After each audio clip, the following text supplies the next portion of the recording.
आप देख रहे हैं डार्क फाइल्स। तो चलिए बढ़ते हैं आज की इस कहानी की ओर। एक शाम ठीक 7 बजे मैं अपने घर से रात का खाना लेकर फैक्ट्री जाने के लिए निकला तो कड़कड़ाती ठंड और घने कोहरे ने मुझे ऊपर से लेकर नीचे तक हिलाकर रख दिया। दिसंबर का पहला हफ्ता, ऊपर से गांव की ठंड, इससे मैं पहले से ही वाकिफ था, मगर मैं कर भी क्या सकता हूँ।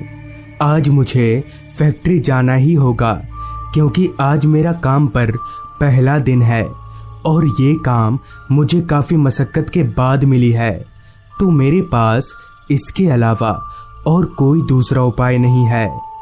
घर से निकलते ही मैंने जब अपनी निगाहें इधर उधर घुमाई तो मुझे गांव के रास्ते पर मेरे अलावा और कोई नहीं दिखा। ऐसा हो भी क्यों ना, इतनी ठंड में कौन मेरे जैसा बदकिस्मत होगा जो बाहर निकलेगा। खैर, मैं चलते हुए फैक्ट्री की तरफ आगे बढ़ने लगा। मेरे घर से फैक्ट्री करीब 7 किलोमीटर की दूरी पर है और मुझे रात के 9:30 बजे तक वहां पहुंचना होगा, इसलिए मैं 7 बजे ही घर से निकल गया।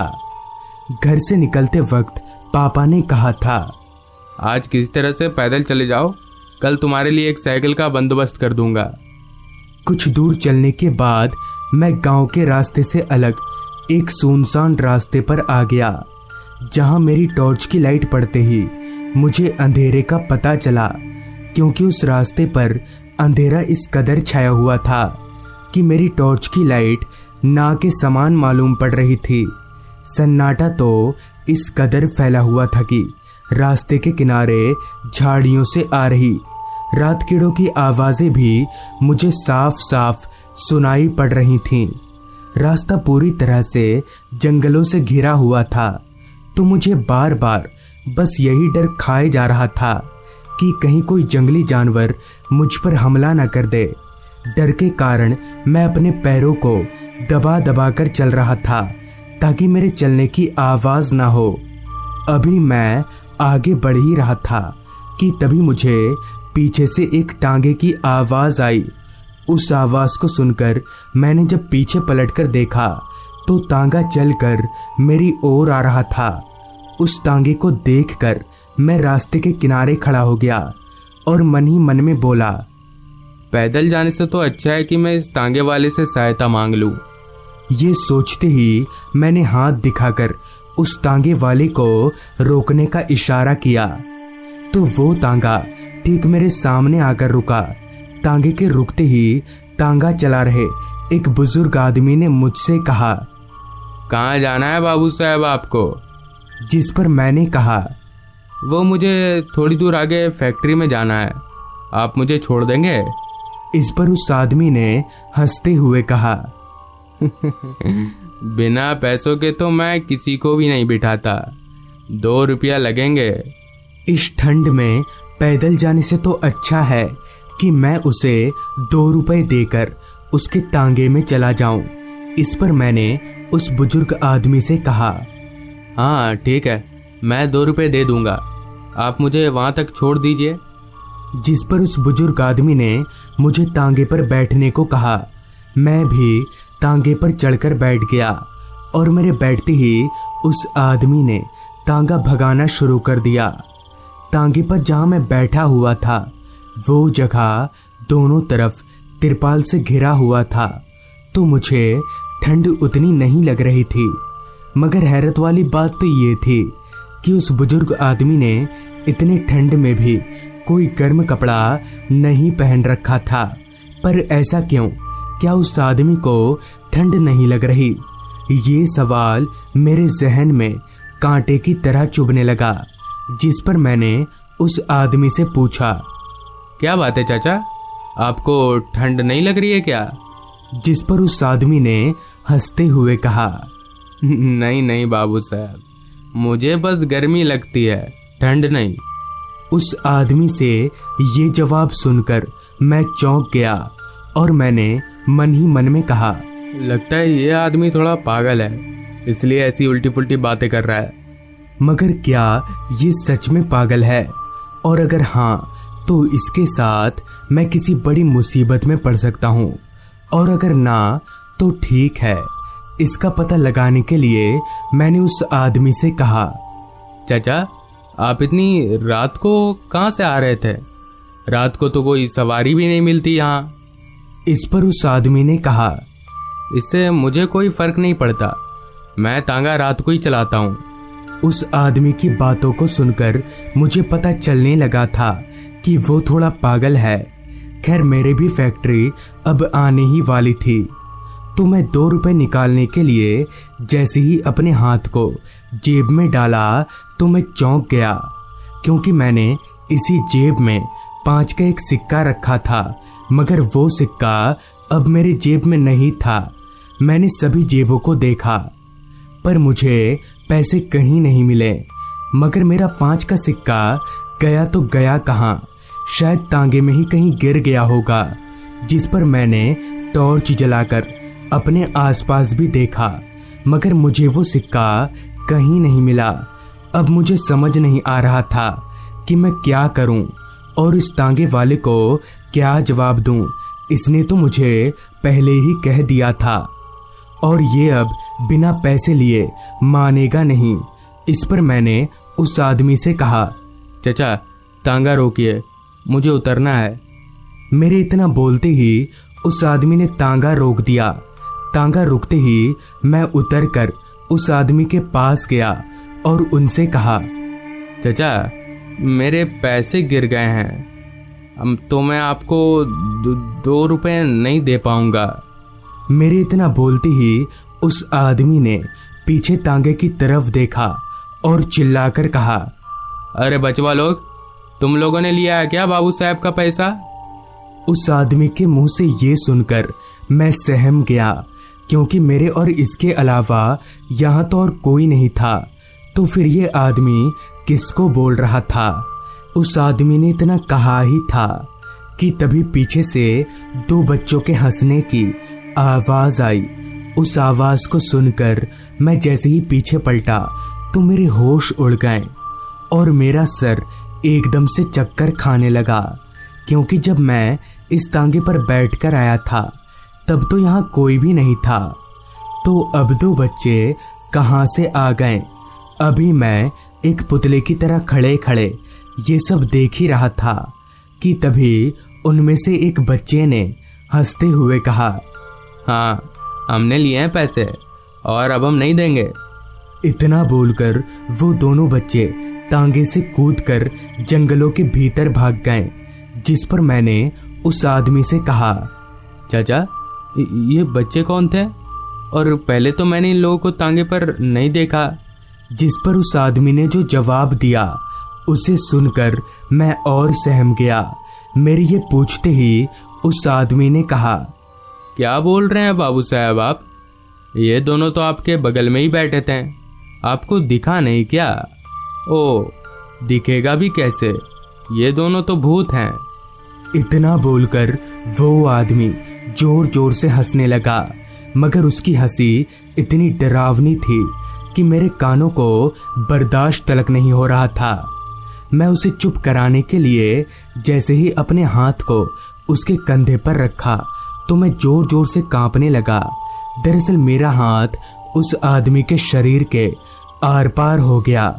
अभी मैं कांप ही रहा था कि तभी उस आदमी ने एक भारी सी आवाज में कहा, माफ करिएगा बाबू साहब, मैंने आपको बताया नहीं कि मैं भी भूत हूँ और अब आप भी भूत बनने वाले हैं। उस आदमी के मुंह से ये सुनकर मैं अब वहां रुक नहीं सका। मैं दौड़कर भागने लगा।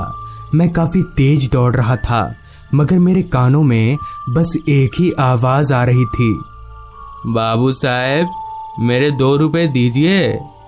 मैं उस आवाज से जितना दूर भागना चाह रहा था वो आवाज मेरे उतने ही करीब आ रही थी। मैंने जैसे ही पीछे पलटकर देखा तो वो आदमी बिना पैर चलाए ही हवा में उड़ते हुए मेरे पीछे पीछे आ रहा था।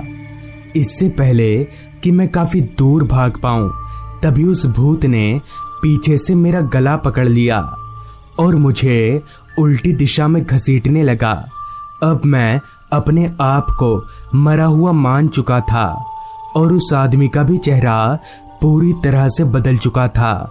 अभी वो भूत मुझे घसीटकर जंगल के अंदर ले जाने ही वाला था। तभी वहां फैक्ट्री के 2-3 कर्मचारी आ गए, जिन्हें देखकर वो भूत हवा में धुआं हो गया। तो उस तरह से उस रात मेरी जान बच गई। मगर आज भी वो आवाज, बाबू साहब मेरे 2 रुपए दीजिए, मेरे कानों में आज तक गूंजती है। तो दोस्तों, ये थी आज की कहानी। अगर आपको ये कहानी अच्छी लगी हो तो चैनल को जरूर सब्सक्राइब करें। तो मैं आर्यन जल्द ही मिलूंगा आपसे ऐसी ही एक कहानी के साथ। बात काफी पुरानी है। लगभग 38 साल पहले मेरे दादाजी अपने घर परिवार से दूर लखनपुर गांव में एक बड़े जमींदार साहब के यहाँ रसोइये का काम किया करते थे। मतलब ये कि जमींदार साहब के घर में जब भी जितना भी खाना बनता था वो दादाजी ही बनाते थे। मगर एक दिन कुछ ऐसा हुआ जिसके चलते दादाजी को अपनी नौकरी से हाथ धोना पड़ा। हुआ कुछ ऐसा कि जमींदार साहब के घर में चोरी हो गई। चूंकि दादाजी वहां इकलौते नौकर थे, इसलिए सभी का शक उन्हीं पर गया, जिस वजह से जमींदार साहब ने उन्हें काम और घर दोनों से ही बेदखल कर दिया। बेघर हो चुके दादाजी अपने गांव जाने वाली सीधी सड़क पकड़ी और उसी पर आगे बढ़ने लगे। शाम का वक्त था और अंधेरा भी करीब करीब होने ही वाला था। निराश होकर दादाजी चल तो रहे थे, मगर उन्हें ये मालूम था कि ऐसे चलकर वो अपने गांव नहीं पहुंच सकते, क्योंकि 45 किलोमीटर पैदल चलना मुमकिन नहीं है। ऊपर से गर्मी का मौसम होने की वजह से थोड़ी दूर चलते ही दादाजी पसीने से तर हो जाते। दादाजी अभी चल ही रहे थे कि तभी उन्हें कुछ ही दूरी पर एक छोटा सा तालाब दिखा। उन्होंने सोचा क्यों ना हाथ मुंह धोकर यहाँ थोड़ा आराम करने के बाद चला जाए। यही सोचकर दादाजी उस तालाब की ओर जाने लगे। चलकर दादाजी उस तालाब के पास पहुंचे और हाथ मुंह धोकर तालाब से थोड़ा दूर जमीन पर घास में लेट गए। थककर चूर हो चुके दादाजी थोड़ा आराम मिलते ही नींद के आगोश में चले गए। पता नहीं कितनी देर बाद, मगर जब उनकी आंख खुलने को हुई तब उन्हें ऐसा महसूस हो रहा था जैसे कोई उनके अगल बगल घूम रहा हो। दादाजी ने आंख खोलकर देखा तो सामने का नजारा देखकर वो एकदम से सहम गए, क्योंकि ठीक उनके सर के पास एक बूढ़ा आदमी हाथ में लाठी लिए खड़ा था। दादाजी हड़बड़ाते हुए उठकर बैठ गए। तभी उस बुजुर्ग आदमी ने अपनी दबी सी खरखराती आवाज में कहा, कहाँ रहते हो? दादाजी बोले, जी मैं यहाँ काम ढूंढ रहा था, आपके पास कोई काम है? इस पर बुजुर्ग बोला, घर की देखरेख कर लोगे? इस पर दादाजी ने अपना सिर हाँ में हिलाकर इशारा किया। दादाजी से हाँ का इशारा पाकर उस बुजुर्ग आदमी ने कहा, चलो मेरे साथ। फिर वो दोनों चलने लगे। बुजुर्ग आदमी आगे आगे और दादाजी उसके पीछे पीछे घने जंगलों से होकर आगे बढ़े जा रहे थे। शाम की हल्की रोशनी भी अब रात के काले अंधेरे में तब्दील हो चुकी थी। उस बुजुर्ग आदमी के पीछे पीछे चलते चलते दादाजी ने मन ही मन सोचा, इस जंगल में कहाँ है इसका घर? खैर कुछ दूर चलने के बाद वो दोनों एक बड़े से घर के पास पहुंचे। घर की दीवारों ने जगह जगह से प्लास्टर छोड़ दिया था। मकड़ी के जालों ने उस घर को ऐसे जकड़ कर रखा था जैसे वो घर इंसानों का नहीं बल्कि मकड़ियों का हो। खैर वो बूढ़ा आदमी दादाजी को घर के अंदर ले गया। वो घर बाहर से जितना गंदा और पुराना लग रहा था, अंदर से उतना ही साफ सुथरा था। तभी उस बूढ़े आदमी ने दादाजी से बोला, खाना बनाना जानते हो? इस पर दादाजी ने कहा, हाँ जानता हूँ। इस पर वो बूढ़ा आदमी बोला, ठीक है, आज रात का खाना तुम बनाओगे। घर के पीछे बागान है, तुम्हें वहाँ सब तरह की सब्जियाँ मिल जाएंगी, जाओ तोड़ लाओ।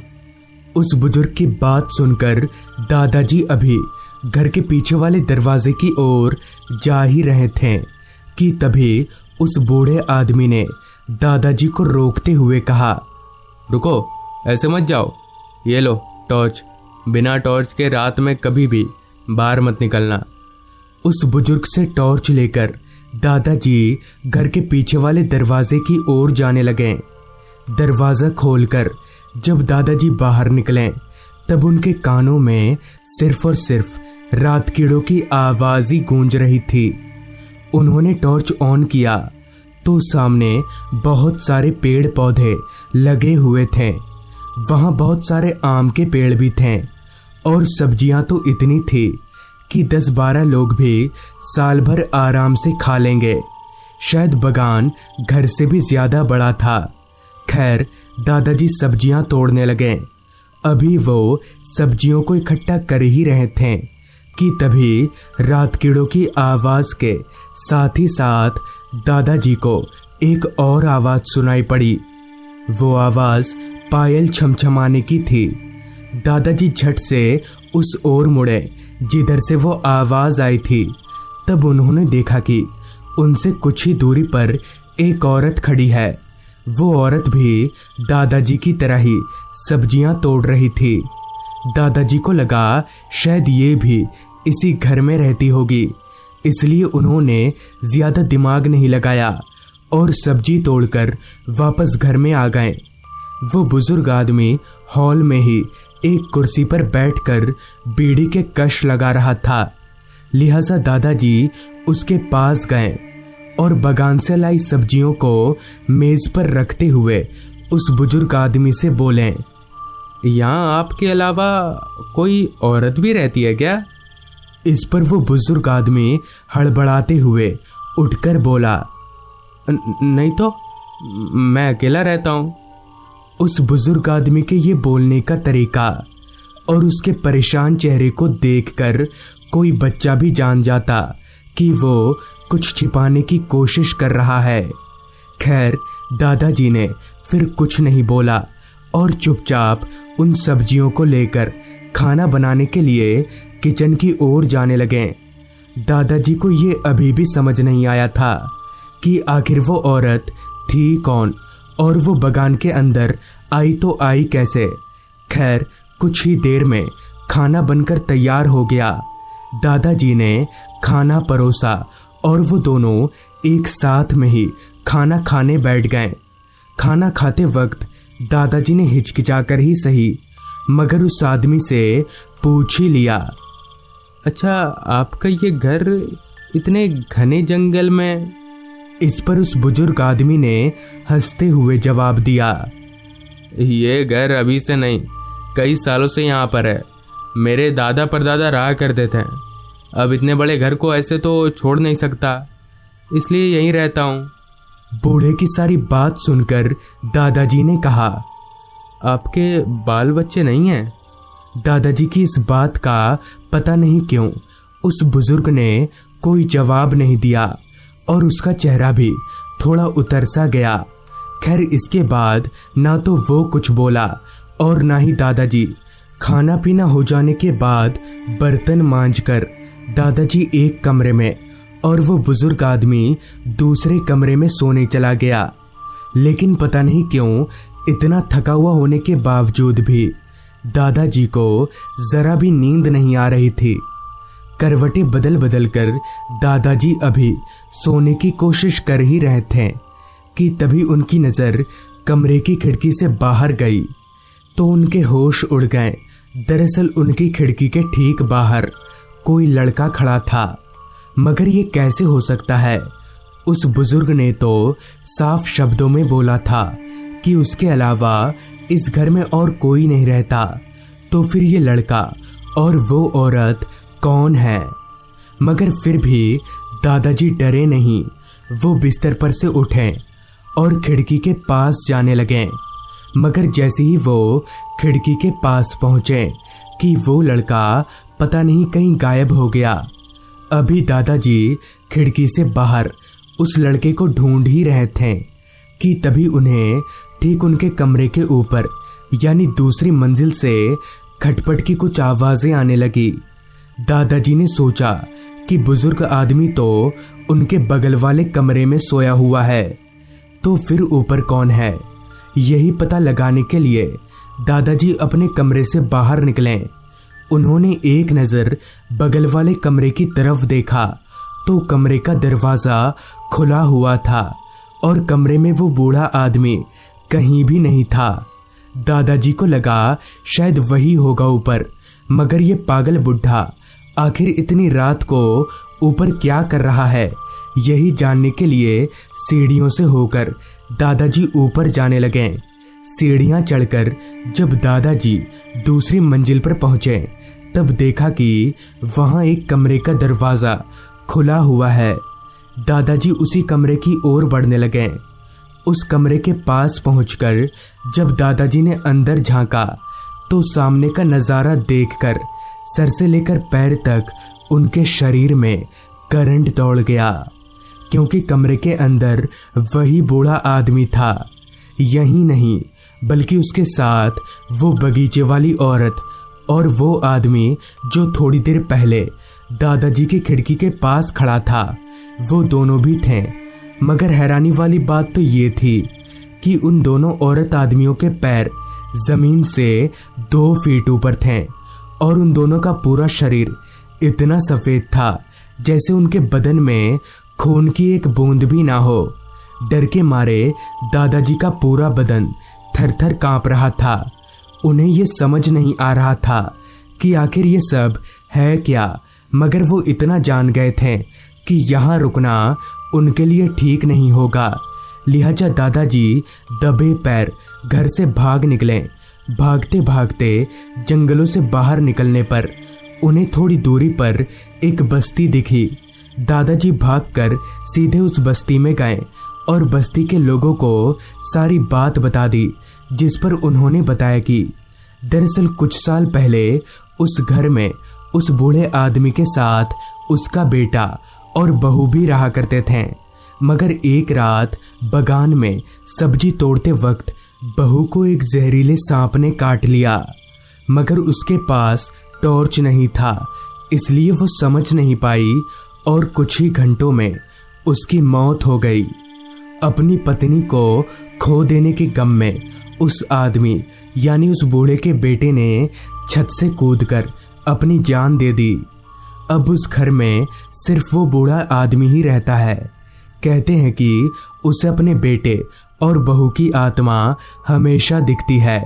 तो दोस्तों, ये थी आज की कहानी।